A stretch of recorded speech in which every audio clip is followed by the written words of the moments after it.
तो वो अपने मन के भाव को छिपा नहीं पाई, सह नहीं पाई। जब उन्होंने ऐसे सीता को कांपती हुई उठते हुए देखा और वो कुछ पूछना चाह रही है कि हुआ क्या ऐसा, भाई क्यों आप शोक संतप्त हैं, क्यों आपकी चिंता से व्याकुल इंद्रियां हैं, तो ताम दृष्ट्वा, ऐसी सीता की एक व्याकुलता की दृष्टि को देख करके, ऐसी स्थिति को देख करके, उनकी प्रश्नवाचक भाव मुद्रा को देख करके, सही धर्मात्मा मनोगतम न शशाक सोढ़ुम, वो अपने मनोगत को छिपा नहीं पाई अपनी बात को। तम शोकम सोढ़ुम न शशाक तत विवृतताम गत, तो वो सारा शोक जो है उनका वो प्रकट हो गया। सब जगह तो उन्होंने रखा छिपा करके, लेकिन सीता की हालत देखी कि वो क्या पूछना चाह रही है, तो वो ज्यादा देर अपने मनोगत को छिपा नहीं पाई और वो सारा उनका मनोगत जो उनके मन में था वो अभिव्यक्त हो गया। विवर्ण वदनम दृष्ट्वा तम प्रवसन्नमर्षणम आह दुःखिताभिसंतप्ता किमादानीमिदं प्रभो इतीव विलपन्तीं तां प्रोवाच रघुनन्दनः सीते तत्र भवांस्तात प्रव्राजयति मां वनं चतुर्दश हि वर्षाणि वस्तव्यं दण्डके मया सोऽहं त्वामागतो द्रष्टुं प्रस्थितो विजनं वनं भरतस्य समीपे तु नाहं कथ्य कदाचन शुद्धियुक्ता हि पुरुषा न सहन्ते परस्तवं याते च मयि कल्याणी वनं मुनिनिवेशितं व्रतोपवास परया भवितव्यं त्वया नघे कालमुत्थाय देवानां कृत्वा पूजां यथा विधि वन्दितव्यो दशरथः पिता मम नरेश्वरः। विवर्ण वदनम दृष्ट्वा तम, ऐसे उस श्री राम को विवर्ण वदन देख करके, विवर्ण वदन मतलब श्वेत से युक्त, पसीने आ गए श्री राम को। विवर्ण वदनम तम दृष्ट्वा प्रस्विनम अमर्षणम, जो कांतिहीन हो गया, अमर्षणम, तो उन्होंने उसको सहन न करने के कारण, माने जो उनके मन में मनोगत था उनको अमर्षणम, मर्ष मतलब सहन करना, अमर्ष सहन न करना, तो अभिव्यक्त हो गया, तो वो उसको सह नहीं पाए। सहने का मतलब होता है कोई भी विकार ना आए, और क्योंकि उनका शोक संतप्त हो गया, उनका चेहरा और वदन जो है वो विवर्ण वदन हो गया, तो ऐसे उस श्री राम को दुखाभिसंतप्ता आह, दुख से अभिसंतप्त होकर, राम की ऐसी हालत देख करके सीता भी दुख से संतप्त हो गई। तो दुखाभिसंतप्ता आह किम इदानीम इदम प्रभो, प्रभु इस मौके पर ये सब क्या। इदानीम ये मौका तो काहे का है, राज्य अभिषेक का है, तो किम इदम ये सब आपकी हालत क्या है, कुछ समझ में नहीं आ रहा ना। आज तो सबसे प्रसन्नता का दिन है और आज आपका ऐसा चेहरा लटका हुआ, माथे पे पसीने आ रहे हैं, इंद्रियां शोक चिंता से व्याकुल हैं, तो ये सब क्या, ऐसे पूछा उन्होंने। किम इदानीम इदम प्रभु, आज के दिन ये क्या। इतीव विलपन्तीं तां प्रवाच रघुनन्दनः सीते तत्र भवांस्तात प्रव्राजयति मां वनम, तो इस प्रकार से ताम विलपन्तीं, तो वो और ज्यादा परेशान हो गई क्योंकि राम कुछ बोल नहीं रहे हैं, तो वो भी विलाप करने लगी, वो भी उनके चेहरे को देख करके रोने लगी, विलाप करने लगी।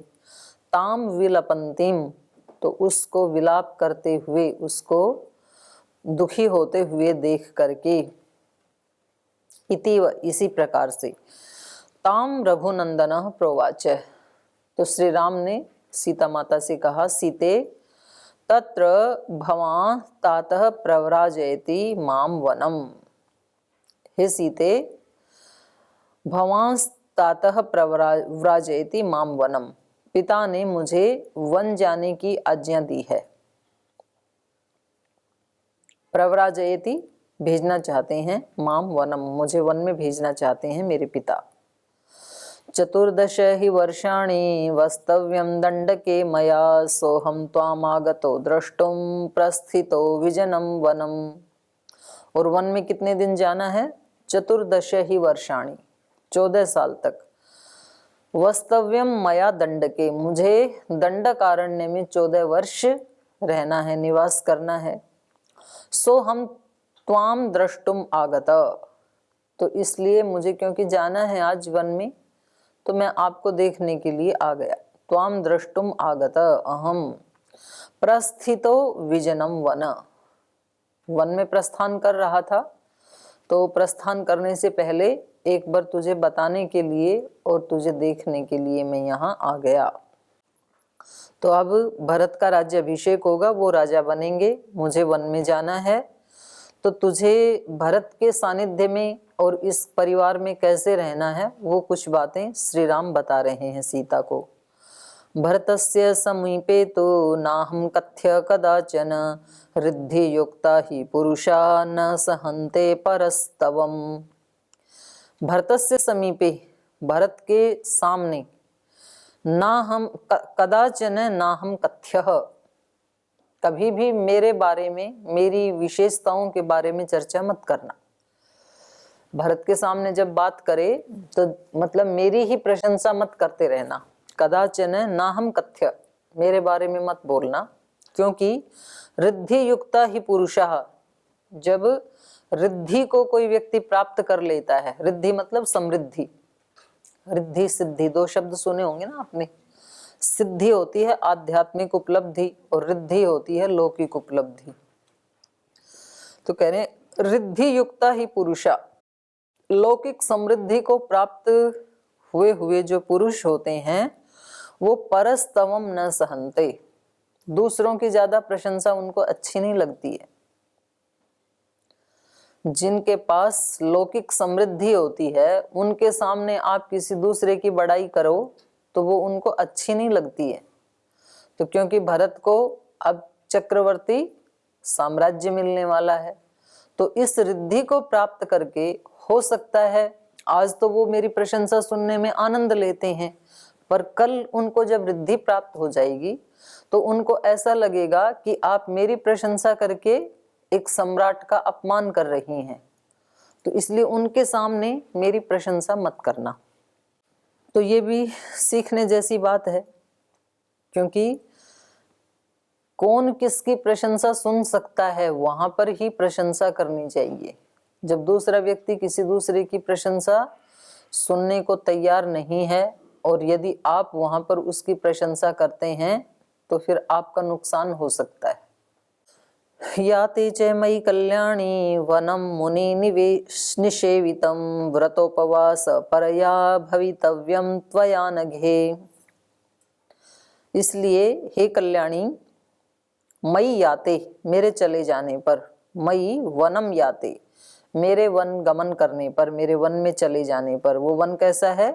मुनि निषेवितम, मुनि निषेवितम वनम मयि याते, ऋषि मुनियों से आसेवित वन में मेरे द्वारा गए जाने पर, चले गए जाने पर, व्रत उपवास परया भवितव्यम त्वया, त्वया तुझे भी व्रत उपवास परया भवितव्यम, तुझे भी व्रत उपवास आदि करते रहना चाहिए, क्योंकि मैं वहां व्रत उपवास आदि करूंगा और तू क्योंकि मेरी अनुगामिनी है तो तू भी यहाँ पर, क्योंकि तू कोई हर्ष उल्लास तो मना नहीं सकती है यहाँ पे, तो जैसे मैं वहां रहूंगा वैसे तू यहाँ रहती रहना, तो साथ नहीं ले जाऊंगा, लेकिन तू भी यहाँ पर जैसे मैं रहूं वैसे तू भी रहती रहना।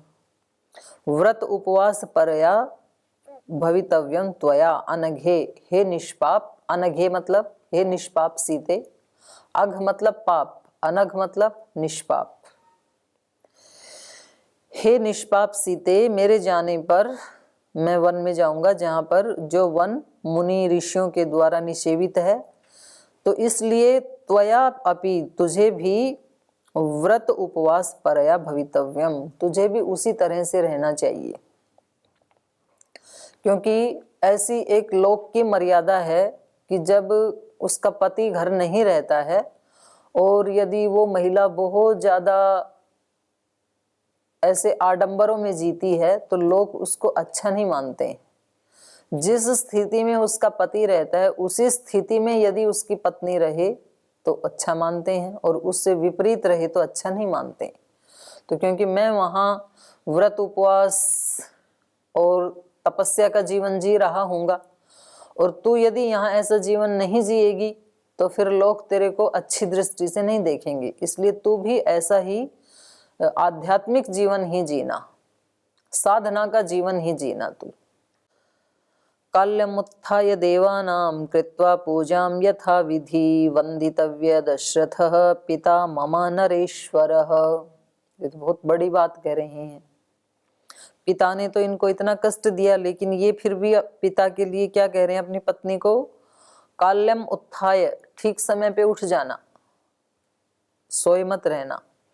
देवानाम यथा विधि पूजाम कृत्वा, और देवों की यथा विधि पूजा करके, अर्थात जो भी संध्या वंदन यज्ञ हवन जो भी तेरे को करना है वो अपनी दिनचर्या करके यथा विधि जैसा विधान है देवानाम पूजाम कृत्वा वंदितव्य मम पिता नरेश्वर दशरथः, मेरे पिता राजा दशरथ का वंदितव्य, तुझे वंदन करना चाहिए। पहले उठना, जल्दी ठीक समय पे उठ जाना, अपनी दिनचर्या करके अपना संध्या वंदन आदि करके देवों की पूजा आदि करके फिर मेरे पिता का वंदितव्यम, वंदन करना, पिता का आशीर्वाद लेना।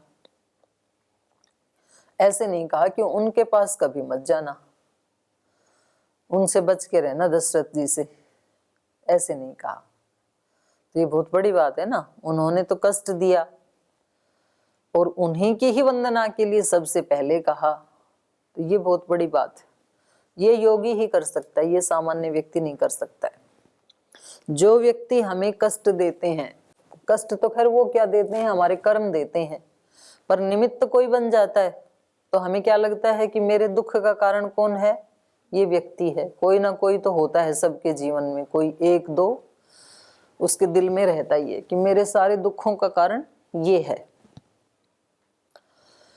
योग की शुरुआत तब होती है जब आप उस व्यक्ति के लिए भी प्रार्थना कर सकें, उसके लिए भी अच्छा सोच सकें। उस दिन समझ लेना योग के मार्ग में प्रवेश हो गया है। तो अपनी अपनी चेकिंग कर सकते हैं हम, हमारे चित्त में जो कोई व्यक्ति हमें दुख देने में निमित्त बना, उसके लिए जिस दिन हम अच्छा सोचने लग जाएं, अच्छा विचार अपने हृदय में उठा लें, तो उस दिन योग की शुरुआत हो गई। वो तो किसी दूसरे को पता नहीं चलता है। जिन्होंने हमारा कल्याण किया, जिन्होंने हमारे को सुख दिया, उनके बारे में अच्छा सोचना स्वाभाविक है, बिल्कुल सरल काम है, सब सोचते ही हैं, उनके लिए अच्छी अच्छी दुआएं भेजते ही हैं। लेकिन जिसने हमें कष्ट दिया उसके लिए अच्छा सोचना, उसकी भी भलाई के लिए सोचना, तो उस दिन आप महान बन जाएंगे, उस दिन आप योग मार्ग में चल पड़े, ऐसे मान लेना। आपने तो अपनी माँ को कष्ट ही दिया, उसकी सेवा तो की नहीं, लेकिन फिर भी माँ आपके लिए कैसी भावना रखती है? कल्याण की ही रखती है, सुख की ही रखती है, कि आपको कष्ट ना हो, ऐसे ही भाव रखती है हमेशा। इसलिए माँ महान है, पूज्य है। कोई शरीर महान थोड़ी होता है, उसके भाव महान है। जिसने कष्ट दिया और उसका ये भाव अपने संतानों के प्रति ही होता है, दूसरों के प्रति नहीं होता है। किसी और व्यक्ति ने यदि उसको कष्ट दिया होगा तो उसके कल्याण के बारे में नहीं सोचेगी वो। पर ये एक रूप भगवान ने ऐसा बनाया है माँ का कि अपने संतानों का बुरा कभी नहीं सोचेगी, चाहे वो कितना भी कष्ट दे दे। तो ऐसी स्थिति योगी की सबके प्रति होती है। महर्षि दयानंद को जिस जगन्नाथ ने विष पिलाया, उनको पता लग गया तो उन्होंने बुलाया तुरंत उसको कि भाई ये कुछ तो गड़बड़ है। तो उन्होंने बता दिया कि मेरे को उसने वेश्या ने इतने रुपए दिए थे, उसने मेरे को ये शीशा ला के दिया कि दूध में डाल के पिला दो, मैंने पिला दिया आपको। तो बोले अब ये पता लगेगा लोगों को, क्योंकि छानबीन तो होगी, मैंने दूध पिया है, तो ये लोग तेरे को मार डालेंगे, जिंदा छोड़ेंगे नहीं, इसलिए तू यहाँ से रातों रात निकल जा। तो बोल जी किराया तो है नहीं मेरे पास, जाऊं कहाँ से? तो बोल तू ये किराया भी ले जा, लेकिन फटाफट यहाँ से निकल जा तू, नहीं तो सब लोग तेरे को छोड़ेंगे नहीं। तो बुरा करने वाले के प्रति भी भलाई करने का भाव ये योगी कर सकता है, ये महर्षि दयानंद ही कर सकते हैं, कोई दूसरा व्यक्ति नहीं कर सकता है। और यदि ऐसे भाव नहीं आते हैं तो प्रयास पूर्वक ऐसे भाव हमें लाने चाहिए, क्योंकि हम योग मार्ग के पथिक हैं। जब भी किसी के बारे में ये भाव आए कि मुझे इसने कष्ट दिया, तो क्या सोचें? रोगी है बेचारा। जैसे रोगी की सेवा करते हैं, तो उसकी सेवा करते करते रोगी कभी कभी तो इतना ज्यादा रोगी होता है कि वो दांत से काट खाता है नर्स को, उसको पता नहीं ना रोगी है बेचारा। और कभी कभी तो हाथ से वो सब फेंक देता है, उसकी दवाई औषध, उसकी ट्रे आदि। कभी कभी पैर से लात मारता है, छोटा बच्चा भी ऐसे ही करता है। तो माँ उसका इलाज करना बंद नहीं करती है, नर्स उसका इलाज करना बंद नहीं करती है। कोई कहे उसको कि आप क्यों कर रहे हैं, ये तो ऐसे रिएक्शन कर रहा है, तो आप क्यों कर रहे हैं? तो वो क्या कहेगी नर्स? रोगी है ना बेचारा। और माँ भी क्या कहेगी? कोई कहे कि इस बच्चे की क्यों सेवा कर रहे हो, जब ये तो आपको पैर मार रहा है, लात मार रहा है। तो माँ बोलेगी नहीं, ये ऐसा नहीं है, इस समय ये रोगी है इसलिए कर रहा है, रोगी है ये। तो वो तो शरीर से रोगी है, पर जब व्यक्ति मन से किसी को कष्ट देता है तो वो मन से रोगी होता है, मन से स्वस्थ नहीं है ना वो। नहीं तो वो क्यों किसी को कष्ट देता? तो वो तो रोगी है, उसको तो कोई होश नहीं है, पर दूसरा वाला तो स्वस्थ है ना। तो दूसरे वाले को क्या सोचना चाहिए? रोगी है बेचारा। श्रद्धेय स्वामी सोमानंद जी महाराज एक बार गुरु जी वहां गए उनके पास, और मैं भी उनके साथ थी। तो श्रद्धेय स्वामी सोमानंद जी महाराज मातृशक्ति के प्रति बहुत श्रद्धा रखते थे, जैसे श्रद्धेय स्वामी जी महाराज रखते हैं, जैसे महर्षि दयानंद रखते थे। छोटी सी गुड़िया मंदिर के सामने दिखाई दी तो उसको भी हाथ जोड़ के सिर झुका दिया उन्होंने। तो ऐसे ही वो भी बहुत ज्यादा प्रशंसा करते थे। तो गुरुजी ने पूछा, बोल जी कुछ तो जैसे राजनीति में ऐसी ऐसी महिलाएं हैं, तो क्या उनके लिए भी हम इतने ऊंचे भाव रखें? अब एक आधी तो मर गई, एक आधी हैं अभी भी। तो उन्होंने उनका नाम लेकर के पूछा गुरुजी ने। तो स्वामी जी ने कहा, भाई ऐसे नहीं बोलते हैं, रोगी है बेचारा। वो रोगियों की सेवा करते थे, रोगी मनुष्यों की, रोगी गायों की, रोगी पंछियों की, अभी भी करती हैं। उनकी जो पुत्री हैं शारदा बुआ जी, वो करती हैं अभी भी। तो कोई व्यक्ति किसी दूसरे व्यक्ति को दुख दिए जाने पे ये समझे कि रोगी है बेचारा, तो समझ लो कि ये व्यक्ति पूर्ण स्वस्थ है। क्योंकि रोगी को रोगी पहचानने के लिए दूसरे व्यक्ति को स्वस्थ होना जरूरी है। एक रोगी दूसरे रोगी को नहीं सह पाएगा। अगर उसके दुख दिए जाने पर हम भी वैसा ही रिएक्ट कर रहे हैं तो समझ लेना हम स्वस्थ नहीं हैं, हम भी रोगी हैं। क्योंकि दोनों रोगी रोगी जब मिलेंगे तो तब तो वही हाल होगा, घमासान महाभारत। दोनों ही रोगी हैं तो कौन किसको संभाले? पर एक भी यदि योगी है तो वो दूसरे को ऐसे ही ट्रीट करेगा जैसे कि कोई नर्स या डॉक्टर किसी रोगी व्यक्ति को ट्रीट करता है।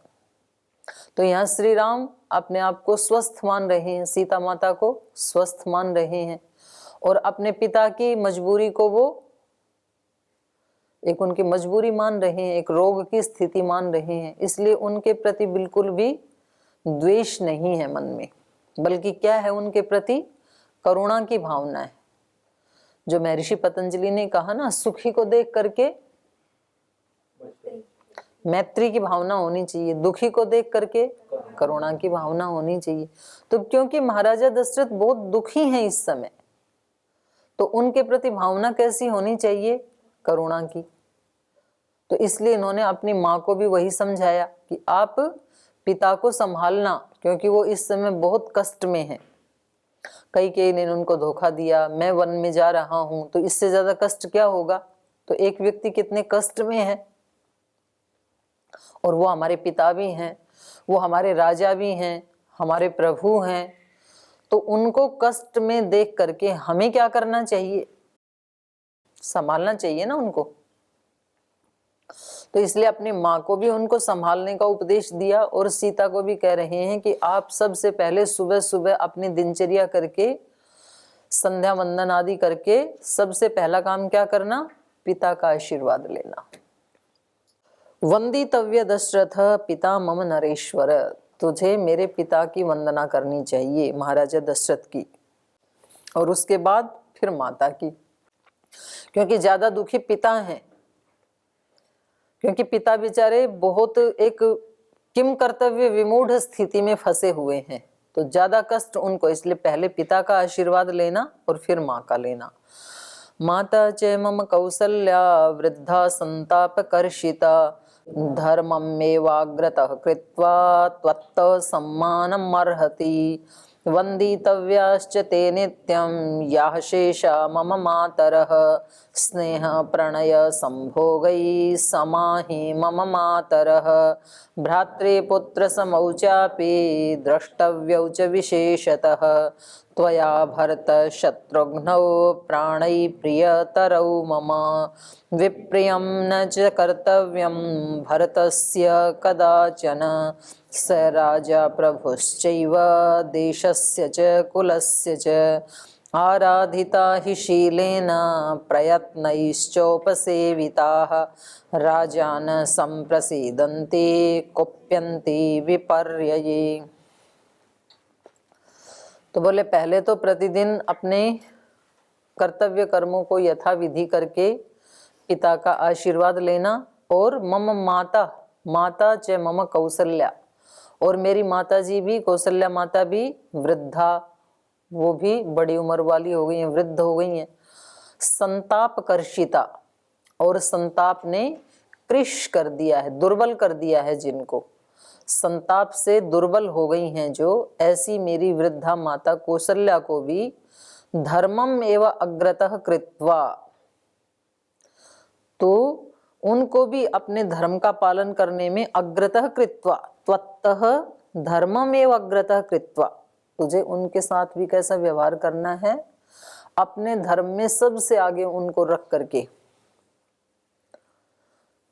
त्वत्त सम्मानम अर्हति, उनका भी तू सम्मान करना अपना सबसे पहला धर्म समझना।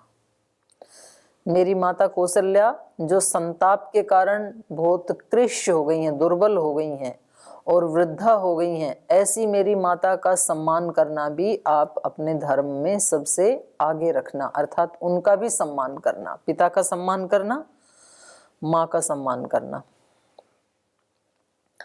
वंदितव्याश्च ते नित्यं याः शेषा मम मातरः, स्नेह प्रणय संभोगैः समाहि मम मातरः।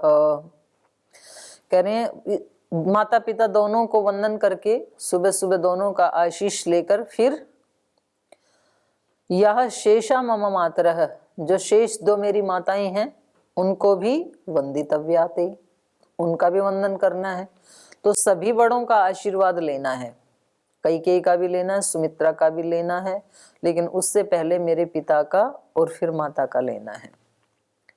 क्योंकि स्नेह प्रणय संभोगई, वो सारी माताएं जो हैं, समा ही मम मातर, सारी माताएं मेरे लिए समान है, क्योंकि उन्होंने भी स्नेह प्रणय संभोगई, अभी तक जो मुझे स्नेह दिया और जो मेरा पालन पोषण किया, उसमें सब माताओं की समान भूमिका है। उन्होंने भी बहुत मेरा लालन पालन किया है, तो तू उनकी भी वंदना करना।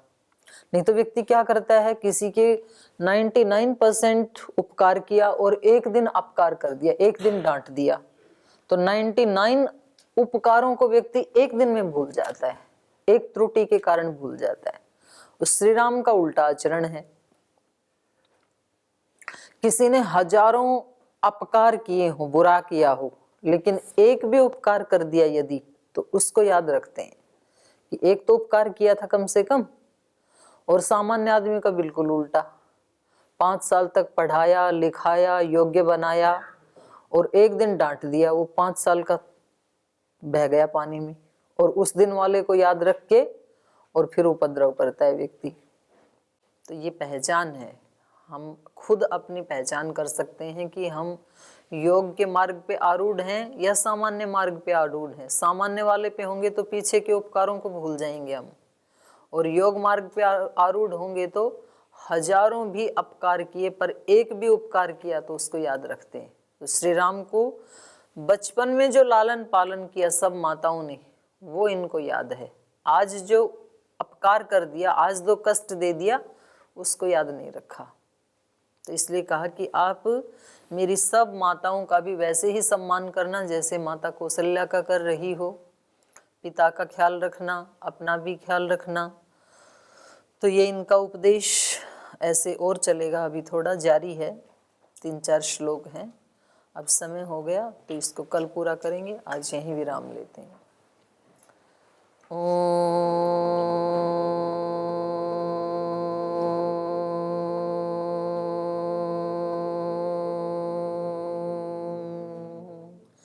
शांति शांति शांति। श्री गुरुभ्यो नमः। तू ही माता ही पिता है, तू ही बंधु, तू ही सखा है। तू ही माता, तू ही पिता है, तू ही बंधु, तू ही सखा है। तू ही है करुणा निधान। हे राम हे राम, हे राम हे राम। तू अंतर्यामी सबका स्वामी, तू अंतर्यामी सबका स्वामी। तेरी शरण में है विश्राम। हे राम हे राम, हे राम हे राम। तू ही दुख त्राता विश्व विधाता, तू ही दुख त्राता विश्व विधाता। तेरी शरण में कोटि विश्राम। हे राम हे राम, हे राम हे राम। तू ही माता, तू ही पिता है, तू ही बंधु, तू ही सखा है। तू ही है करुणा निधान।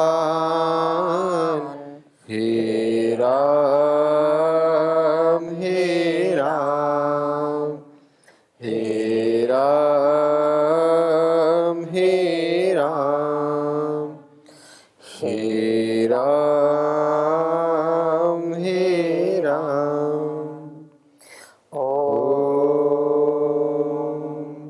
श्री गुरुभ्यो नमः।